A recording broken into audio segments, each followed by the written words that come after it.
और मैं इस सिस्टम में आई थी मेरी सिस्टर जो कि डेवलपमेंट डायरेक्टर है रजनी मैम के थ्रू, और जो जीजा जी हैं मेरे वो बहुत ज़्यादा सपोर्टिव रहे, मुझे हमेशा ये लोगों ने सिखाया बताया।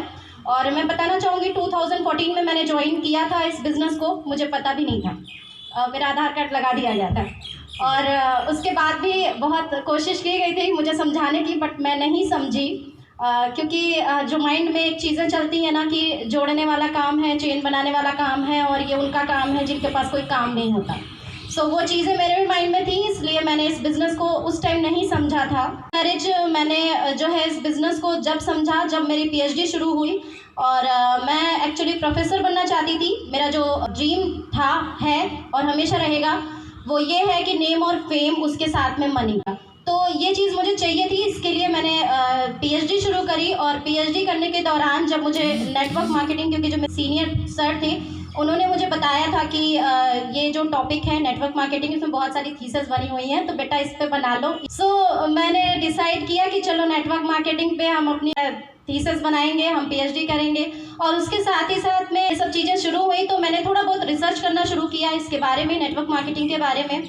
और मैं आज भी बहुत से लोगों से यही कहती हूँ कि जब मैं आपको प्लान बता रही हूँ तो आप मेरे कहे पे मत जाओ, आप खुद रिसर्च करो।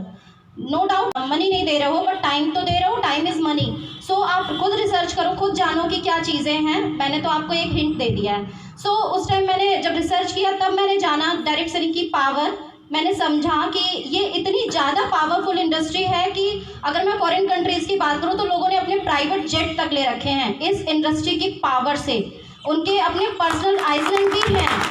तो मुझे समझ आया कि क्या इतना बड़ा भी किया जा सकता है। मुझे यकीन नहीं हो रहा था, तो मुझे इतना इंटरेस्ट आने लगा कि मैं और डेप्थ जा कर के चीज़ों को समझने लगी, तो मुझे और ज़्यादा इंटरेस्ट आने लगा। उसके बाद दी ने मुझे बोला कि गो क्राउन इवेंट हो रहा है, आप वहाँ पे चलो, वहाँ पे और ज़्यादा चीज़ें क्लियर होंगी। तो मैं जब गो क्राउन इवेंट में गई थी तो वहाँ मुझे जो चीज़ मिली वो अमेजिंग थी, क्योंकि वो जो माहौल था वो मैंने आज तक अपनी लाइफ में कभी देखा ही नहीं था। वो जो माहौल मुझे गो क्राउन इवेंट में मिला वो माहौल ऐसा था जहाँ पे आप अपना हर तरीके का डेवलपमेंट कर सकते हो। आप अपना emotional development, physical development, mental development, social development, spiritual development, हर तरीके का डेवलपमेंट कर सकते हो। और अगर हकीकत देखा जाए तो हमें जो एकेडमिक एजुकेशन हम लोगों ने अभी तक की होती है उसमें हमारा ऐसा कोई डेवलपमेंट होता ही नहीं है। हमें तैयार किया जाता है नौकरी पाने के लिए। कहते हैं ना, बात पैसे की नहीं होती, बात तो टाइम फ्रीडम, मनी फ्रीडम, बात आर्थिक आज़ादी की होती है, पैसे की नहीं होती। और हम लोग पैसे कमाने के चक्कर में पूरी ज़िंदगी बिता देते हैं, और बाद में पता चलता है वो जो पैसा कमाया था उसको एंजॉय करने का टाइम ही नहीं है।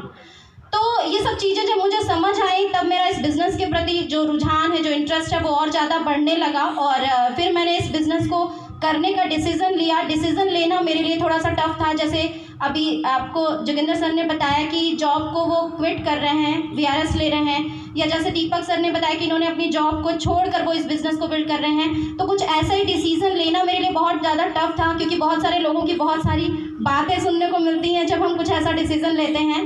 तो उसके बाद क्या हुआ कि जब मैंने ये डिसीज़न लिया कि मुझे अब प्रोफेसर नहीं बनना है, टीचिंग लाइन में नहीं जाना है, तो बहुत सारे लोगों ने बहुत ऑब्जेक्शंस किए थे। और उसके बावजूद मैंने फिर डिसीज़न लिया कि नहीं, मुझे नेटवर्क मार्केटिंग करनी है, एज अ करियर इसे लेना है। और अगर मैं उस लाइन को छोड़ रही हूँ तो यहाँ पर इतना बड़ा करके दिखाऊंगी, इतना बड़ा करके दिखाऊंगी कि वो जो लोग जो मुझे जो ऑब्जेक्शन कर रहे हैं उनके मुंह बंद हो जाएंगे। सो इसी सोच के साथ मैंने इस बिज़नेस को स्टार्ट किया कि चाहे कितनी भी मुश्किलें आ जाए, चाहे कितनी भी परेशानियाँ आ जाए, लेकिन जाना तो टॉप पे है। तो थैंक यू सो मच। ये मेरी जो छोटी सी स्टोरी थी, और 2 लाइनों में अपनी बातों को एंड करना चाहूँगी। हौसला न छोड़कर सामना का, हौसला न छोड़कर सामना जहाज, एक दिन बदलेगा रंग तेरे आसमान का। Thank you so much.